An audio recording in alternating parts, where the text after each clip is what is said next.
அனைவருக்கும் வணக்கம்.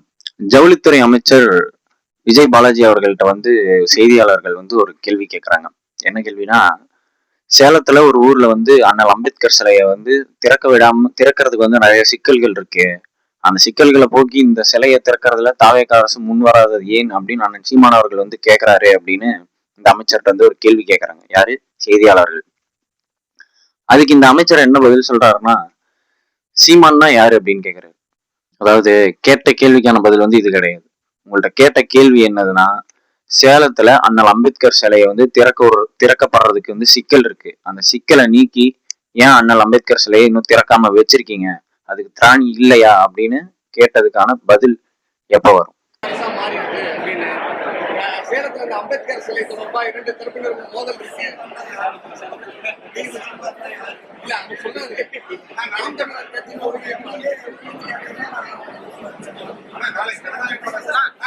சீமான்னா யாருன்னு கூட தெரியாம தான் தமிழ்நாட்டு அரசியல்ல நீங்க பயணிச்சுட்டு இருக்கீங்க.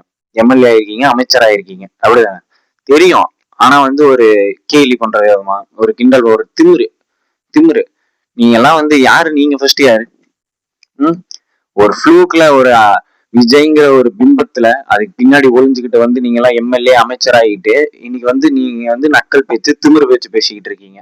ஆடக்கூடாது. ரொம்ப உங்க விஜய் அவர்கள் சொல்ற மாதிரிதான் ரொம்ப ஆடக்கூடாது. பார்த்து இருந்துக்குங்க. இவங்கள்ட்ட அந்த கேட்ட கேள்விக்கான பதில் மட்டும் கடைசி வரைக்கும் வருது. அந்த ட்ரிக்ஸை ஸ்டார்டிங்ல இருந்தே இவங்க ஃபாலோ பண்ணிட்டு இருக்காங்க. ஒரு கேள்வி நம்ம கேட்கறோம்னா அதுக்கு நக்கலா நையாண்டியா ஒன்னா பதில் சொல்லுவாங்க. இல்லைன்னா வேற ஏதாவது ஒண்ணு சம்மந்தமே இல்லாம பேசிட்டு போயிடுவாங்க. ஆனா கேட்ட கேள்விக்கு பதில் சொல்லாம.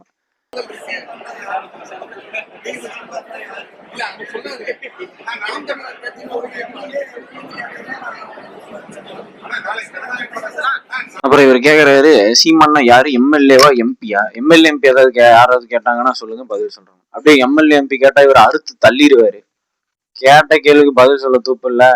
அண்ணன் சீமான் அவர்கள் யாருன்னு மக்களுக்கு நல்லா தெரியும். உங்களுக்கு தெரியலனா போய் தெரிஞ்சுக்கிட்டு வாங்க. இவரை யாருன்னு தெரியுதா உங்களுக்கு? தெரியலீங்களே. யாருன்னு தெரியல. முக்கியமான ஒரு நபர் தான் தமிழ்நாட்டுல. தெரியல. இவரை தெரியுதா? தெரியும் மேம். யார் இவரு? சீமான். எப்படி தெரியும்? நிறைய வீடியோஸ்லாம் பார்த்துருக்கேன். நிறைய பேசுவார், பேச்சாளர். பேச்சு ரொம்ப பிடிக்கும். இவர் எதில் இருக்கிறாரு? இவர் என்டிகேன்ற ஒரு கட்சியில் இருக்கார். அரசியல், அதாவது கட்சி தலைவர். Okay, thank you. இவர் யாருன்னு தெரியுதா? தெரியாதுக்கா. இங்கே தமிழ்நாட்டில் ஒரு முக்கியமான நபராக இருக்கார். தெரியல. இவரை தெரியுதா? யாரு? சீமான். எப்படி தெரியும்? அது அரசியல்ல பார்த்துருக்கேன். அரசியல்ல இருக்காரு. Okay, thank you. தெரியலையா? ரெண்டாவது நபர் சீமான். இல்ல, தமிழ்நாட்டுல ஒரு முக்கிய நபரா இருக்காரு, அதனால கேக்குறேன். நல்லா பாருங்க, தெரியுதா? ஐடியா இல்ல. இவரு தெரியும். சீமான். எப்படி தெரியும்? பேச்சு தரமா பேச்சுவாரு. நல்லா கவனிங்க. பார்த்ததுல இவரு சீமான். எதுல இருக்காரு? என்னவா இருக்காருன்னு கேக்குறேன். கட்சி நடத்திட்டு இருக்காரு. Okay, thank you. அண்ணன் சீமான் அவர்கள் யாருன்னு தெரியல அப்படிங்கிறீங்க. நீங்க என்ன பண்ணுங்க, போய் உங்க தலைவர் விஜய் இருக்காருல்ல, அவர்கிட்ட போய் கேளுங்க. கத்தி படத்துல இருந்து மெர்சல், இந்த சர்க்கார், ஏன் கடைசி இந்த லியோ வரைக்கும் பிரச்சனையா வந்துச்சுல உங்க படத்துக்குலாம். அப்ப எப்படி இதை ரிலீஸ் பண்றதுக்கு உங்களுக்கு யார் உதவி பண்ணாங்க, யாரும் உங்களுக்காக பேசினாங்க, குரல் கொடுத்தாங்கன்னு கேளுங்க உங்க தலைவர் விஜய் கிட்ட. அவர் சொல்லுவாரு சீமான்னா யாரு அப்படின்னு. உங்களுக்கு அண்ணன் சீமான் அவர்களை தெரியாதுதான். ஏன்னா நீங்க அப்ப போஸ்டர் ஓட்டிட்டு பால் அபிஷேகம் பண்ணிட்டு பிளாக்ல டிக்கெட் வித்துட்டு இருந்திருப்பீங்க. அப்புறம் எப்படி உங்களுக்கு அண்ணன் சீமான் அவர்களை தெரியும்? ஏன்னா அவர் அந்த நேரத்துல போராடிட்டு இருந்திருப்பாரு மக்களுக்காக. அதனால உங்களுக்கு தெரிய வாய்ப்பு இல்லை. நீங்க போய் உங்க தலைவர்கிட்ட கேட்டுட்டு வாங்க. திமுக ஆட்சியில இந்த மாற்றுத்திறனாளிகளுக்கு ஸ்கூட்டி எல்லாம் கொடுத்துருப்பாங்களாட்டுக்குது. அதை கொடுத்துட்டாங்க. அதுக்கப்புறமா இவங்க ஆட்சிக்கு வந்ததுக்கு அப்புறம் அதுக்கு ஒரு ஃபங்க்ஷன் வச்சு அதுல விஜய் ஸ்டிக்கரை ஒட்டி இவங்க கொடுத்துட்டு இருக்காங்க. யார்? இவர் தான், விஜய் பாலாஜி தான் கொடுத்துருக்காரு. உங்களுக்கு எல்லாம் வெக்கமே இல்லையா? நான் கேக்குறேன், உங்களுக்கு வெக்கங்கிறது இல்லையா? கொஞ்சம் கூட இல்லையா விஜய் பாலாஜி அவர்களை? காலையில வழங்கி அந்த வாகனங்கள் கடந்த ஆட்சியில் வழங்கின வாகனத்தை நீங்களும் அதே மாதிரி புரியல சார். கடந்த ஆட்சி முன்னாடி வழங்கிய வாகனத்தை அதே பயனாளியை கூட்டிட்டு மறுபடியும் ஸ்டிக்கர் ஓட்டி அதே ஆள்கிட்ட கொடுக்குறீங்களே, இது எப்படி? இல்ல, அது இப்ப நீங்க சொல்லி இருக்கிறீங்க. அதை நான் என்னன்னு செக் பண்றேன். அது என்னன்னு செக் பண்ணி அதான் நான் செக் பண்ண சொல்றேன். நீங்க நின்ன ஈரோடு கிழக்கு தொகுதியில உங்க மூஞ்ச பார்த்து ஓட்டு போட்டாங்களா? விஜய் பாலாஜிக்கு நான் ஓட்டு போடுறேன்னு போட்டாங்களா யாராவது? போய் கேப்போமா? தெரு தெருவா இறங்கி கேட்போமா? நீங்களே போங்க. பெரம்பூர்ல வந்து எப்படி விஜய் அவர்கள் மாறு வேஷத்துல போறாரு, அந்த மாதிரி நீங்களே உங்க தொகுதிக்கு மாறு வேஷத்துல போங்க. போயிட்டு அண்ணா யாருக்கு நீ ஓட்டு போட்டீங்கன்னு கேளுங்க. விஜய்க்கு ஓட்டு போட்டோம்னு தான் சொல்லுவாங்களே ஒழிய விஜய் பாலாஜின்னு ஒருத்தனுக்கு ஓட்டு போட்டோம்லாம் சொல்ல மாட்டாங்க. அப்ப வாயை அடக்கி வச்சுக்கிட்டு இருந்துக்குங்க. இப்படியே ஆணவத்திலேயே பேசிக்கிட்டு இருந்தீங்கன்னா எல்லா நேரமும் நீங்களே இருப்பீங்க மேல அப்படின்னு நினைக்காதீங்க. உங்க விஜய் அவர்கள் சொன்னதுதான், வாழ்க்கைங்கிறது வந்து ஒரு வட்டம். நீங்க மேல இருக்கிறீங்க, ஒரு நாள் கீழே வருவீங்க. ஒருத்தன் கீழே இருக்கானா அவன் மேல வந்துதான் ஆவான். அதை மனசுல வச்சுக்கிட்டு நடந்துக்கங்க. அண்ணன் சீமான் அவர்கள் யாருங்கிறது இருக்கட்டும், நீங்க யாருன்னு சொல்லட்டுமா? நேத்து வரைக்கும் பிளாக்ல டிக்கெட் வித்துட்டு இருந்த ஆளு, சிலிமிஷம் பண்ணி சின்ன சின்ன பசங்கள்ட்ட எல்லாம் அடி வாங்கிட்டு இருந்தாரு. நீங்க தேவையில்லாத சிலிமிஷம் பண்ணி சின்ன சின்ன பசங்கள்ட்ட எல்லாம் அடி வாங்கிட்டு இருந்தால்தான் இந்த விஜய் பாலாஜி அவர்கள். அப்புறம் கட்ட பஞ்சாயத்து இந்த மாதிரி இந்த நீங்க எல்லாம் வந்து பேசலாம்.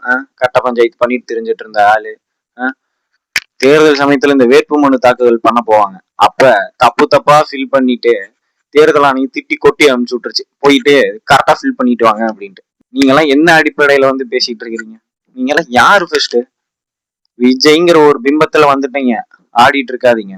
எல்லாருக்கும் இந்த பதவிங்கிறது நிரந்தரமா இருக்காது. ஒரு நாள் உங்க தலைவர் சொன்னதை திருப்பி சொல்றேன், மேல இருக்கிறவன் கீழே வருவான், கீழே இருக்கிறவன் மேல போவான். இதுக்கப்புறமேட்டு நம்ம பாய் ஒருத்தர் இருக்காரு, அவரோட பேசியிருக்காரு, போய் பார்த்துட்டு வாங்களேன். எப்படி தமிழக வெற்றி கழகமோ அதே மாதிரி ஆந்திரா வெற்றி கழகம், கேரளா வெற்றி கழகம், மகாராஷ்டிரா வெற்றி கழகம் இந்த மாதிரி வரும். அன்னைக்கு தளபதி சொல்லக்கூடிய நபர் அரசியலுக்குள்ள இந்த நம்மளுடைய டிவிகேவை ரெப்ரசன்ட் பண்ணி வருவாங்க. இங்கே டிவிகேனா அங்கே வந்து மகாராஷ்டிரானா எம்பி. அதில் வந்து நாளைக்கு தோனியும் உள்ளே வரலாம் அரசியலில், ஷாருக் கானும் அரசியலுக்குள்ளே வரலாம்.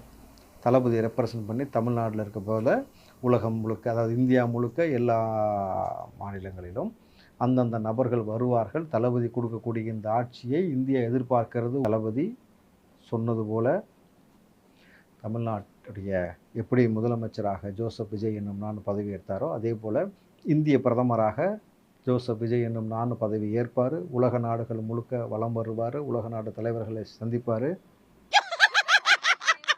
தமிழக வெற்றி கழகம் மாதிரி நாளைக்கு வந்து கேரளா வெற்றி கழகம், ஆந்திரா வெற்றி கழகம், மகாராஷ்டிரா வெற்றி கழகம்ட்டு கட்சியை வந்து தொடங்க போறாங்களாமா.